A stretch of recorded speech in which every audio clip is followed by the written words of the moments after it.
10 películas ver antes de que te leve a Santa Compaña. Oh, mierda. Unindo ao mundo dos tops de películas, traigovos un top de películas que ver antes de morrer porque nunca sabes cando vas a morrer.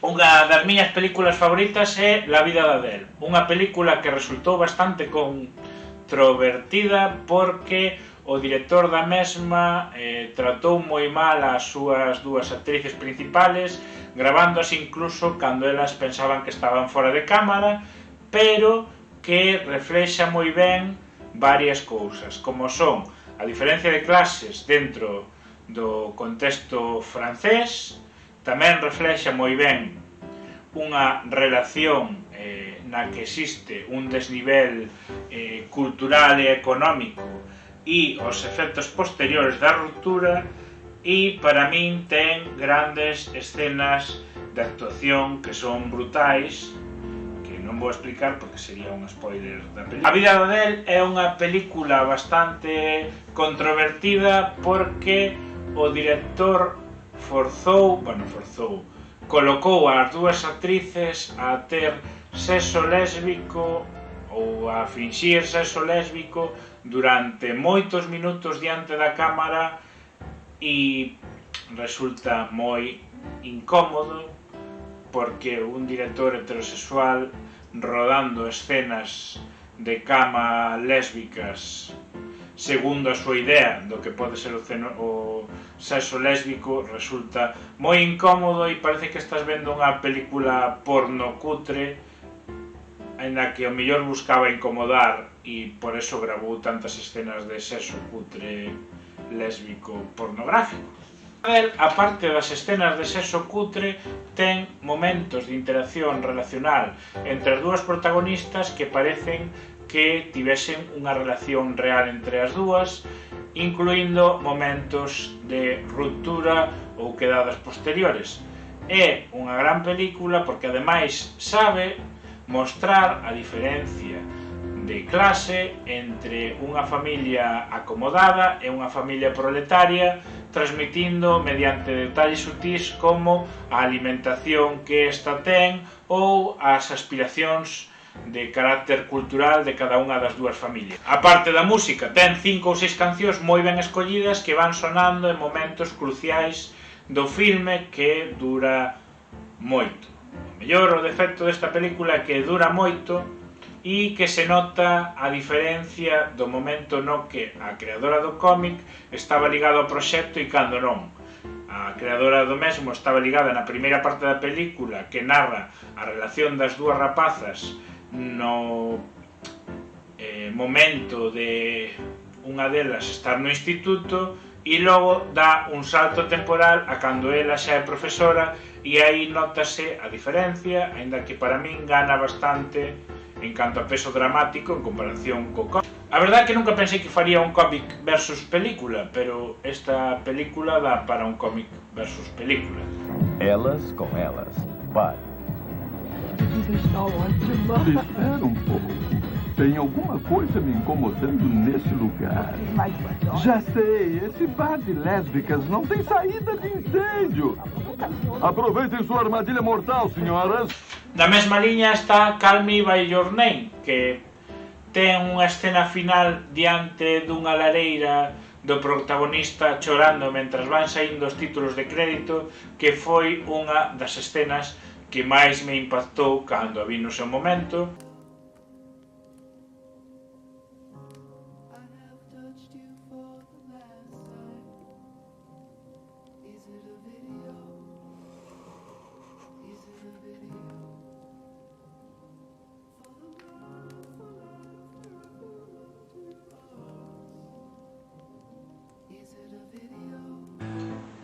Outro gran film que me impactou bastante é que o cine de terror soleme producir dous efectos: ou me escojono vivo polas situacións que plantea, ou me agobia polas situacións que plantea.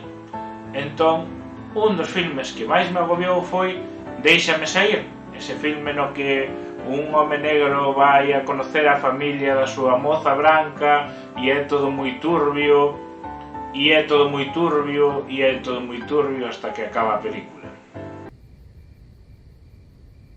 Háblame de tu madre. ¿Qué pasa con...? Espera, ¿Dónde estabas cuando murió?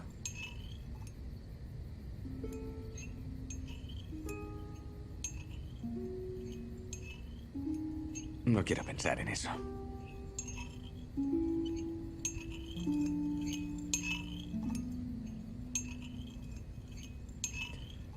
En casa. Viendo la tele. ¿Oías la televisión? ¿Qué oías? La lluvia. La lluvia, está lloviendo. ¿Oyes la lluvia?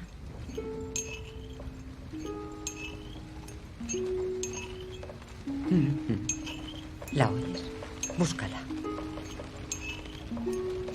Avísame cuando la encuentres.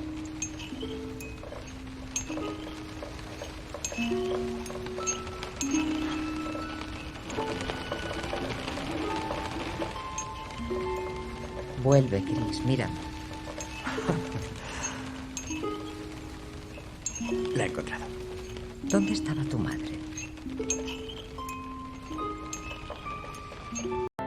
Outro filme de terror que destacaría neste caso pola parte descojonante é Arrástrame al infierno, de Sam Raimi. Un filme que serve como colofón de toda a súa carreira estupidesca, recollendo a súa herdanza de Evil Dead e transmitíndonos unha historia que pretende misturar entre unha postura seria de películas de posesións e maldicións con unha película de cachondeo de Sam Raimi. Mr. Jacks, I was wondering if you'd made any decision regarding the assistant manager's position. It's between Stu and yourself. Stu Rubin, the new guy? Stu's someone who's not afraid to make the tough decisions. I'm perfectly capable of making the tough decisions. I'll let you know as soon as I decide, okay? Will you help me? Please. Okay. We have an elderly woman asking for an extension on her mortgage payment. We would have to throw her out of her house. We've already granted her 2 extensions. It's a tough decision. Your call. Another extension is out of the question. Where will I live? I'm really sorry. Never have I begged for anything, but now I humble myself Mrs. Guinness, before you. please. I beg you. Please let go. Please let go. Security! You shame me.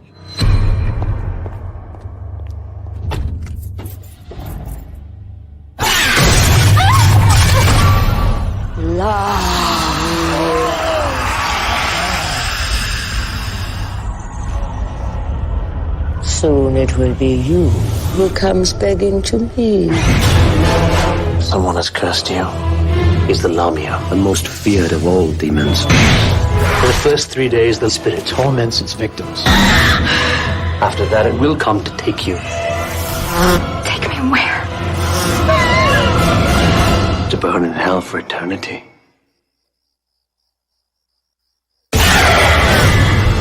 It's coming for me. Please listen to me. There's nothing coming for you. How do I get rid of this? I welcome you. You can give the curse away.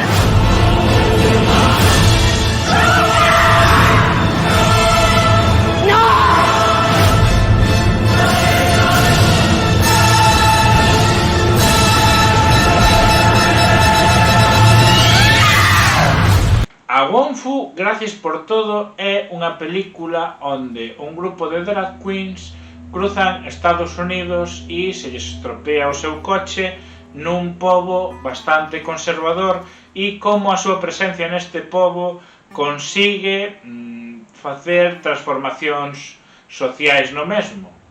Unha especie de comedia, drama lixeira de road movie que merece moito a pena ver. Ademais temos a Wesley Snipes facendo de drag queen, que non mata vampiros, pero fai moi ben de drag queen.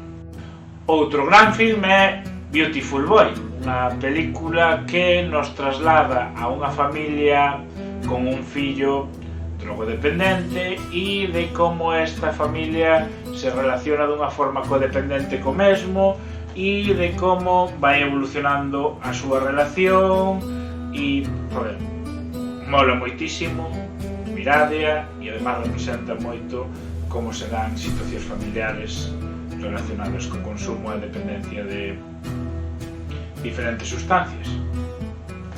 Nesa mesma liña tamén está Bliss, unha película que puiden disfrutar en Sitges de 2019 e trata sobre unha muller yonki que é mordida por un vampiro. Entón, a ver, vampira yonki, un concepto. Aquel maldito tren blindado, un grupo de presos fugados da Segunda Guerra Mundial se fai pasar por membros da Resistencia para sobrevivir e acaban, ou non, con un tren. ¡Somos americanos! Díselo tú, Canfield, a ti te creerán. Sí. Yo he Luis. Por accidente maté a un sargento bocazas como tú. ¿Quieres ser el segundo? No pueden volver a fusilarme.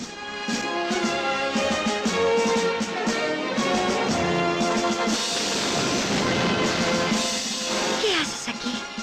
Deberías estar en el puente. Recuerda lo que te dije. Cuídate. ¿Y tú? ¡Estás enamorado, eh! Cuando empiecen los tiros, te voy a meter una bala en el cráneo. Ríete, que ya te llevarás lo tuyo. Sería un error matarme ahora. Solo os puedo ser útil si estoy vivo. Oye, si entiendo lo que dice. Tiene el valor de ofrecerme a cambio. Un grupo de desertores, ladrones y asesinos. Tenemos un problema, coronel. He contraído una obligación con estos hombres. Les prometí que les llevaría a Suiza. Y les llevaré. A Batalla dos Outeiros do Whisky, un western comedia dos anos 60 onde parodia a sociedade estadounidense porque un grupo de mineiros quere un cargamento de whisky e ante ese cargamento de whisky terase que enfrontar con un grupo de indios e un grupo de mulleres que o queren queimar. Grown Cops, un film do mismo tipo que fixo a película da Roda Asasina. Okay. I'm sorry. Show me your breasts. I want to see your breasts. You are such an asshole. Really? Yeah. Definitely no chicks. This is a song just for guys. Totally just dudes. You Chinese people. You make me laugh. You're really good salespeople. But for everything else, you really are big dweebs. No. Hi. Have a nice trip down to hell, buddy. Right?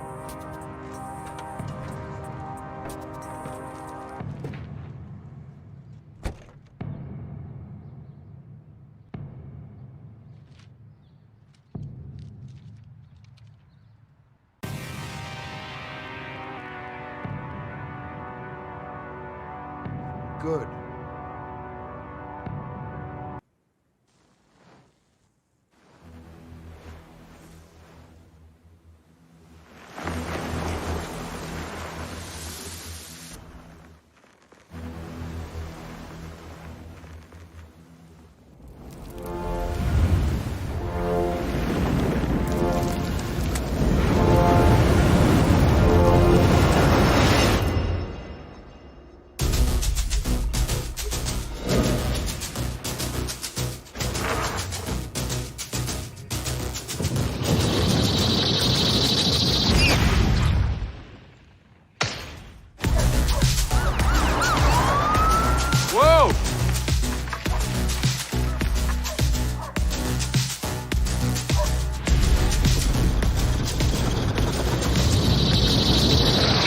Agora, películas que debería levar o demo porque son moi malas, son moi largas ou son unha puta mierda.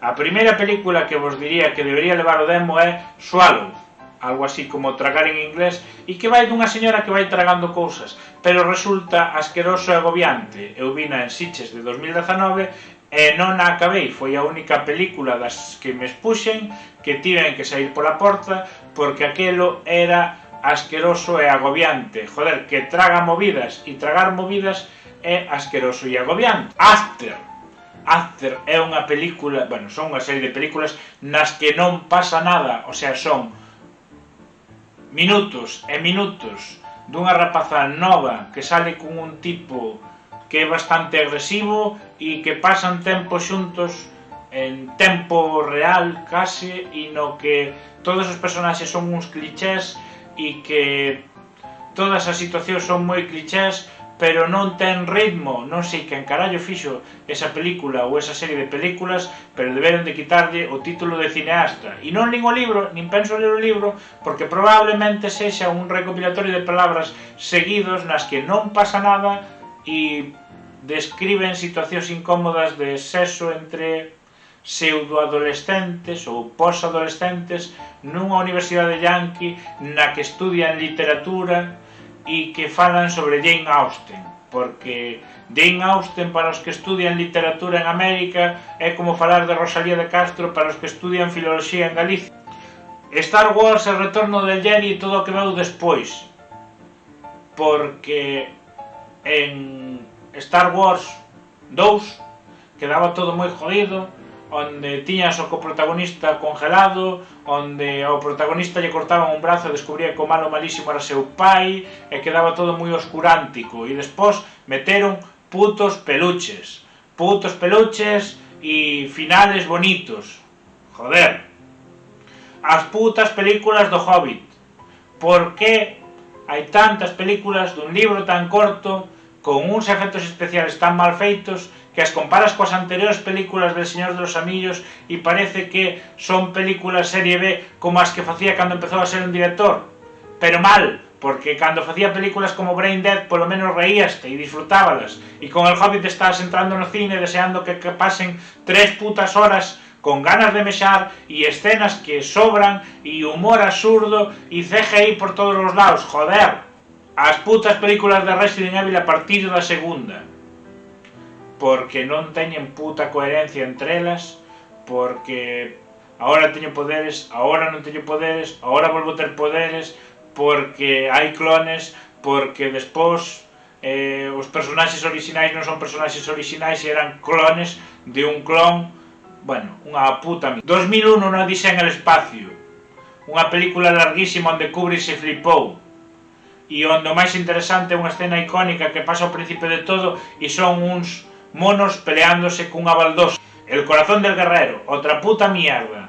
Unha peli de Daniel Monzón onde se ríe da saúde mental e onde se ríe dos xogadores de rol. E onde se ríe dos xogadores de rol con problemas de saúde mental. Joder, vaya puta merda de película. E hasta aquí o meu sosegado top de películas que ver antes de morrer e películas que podía levar o demo porque son unha puta mierda.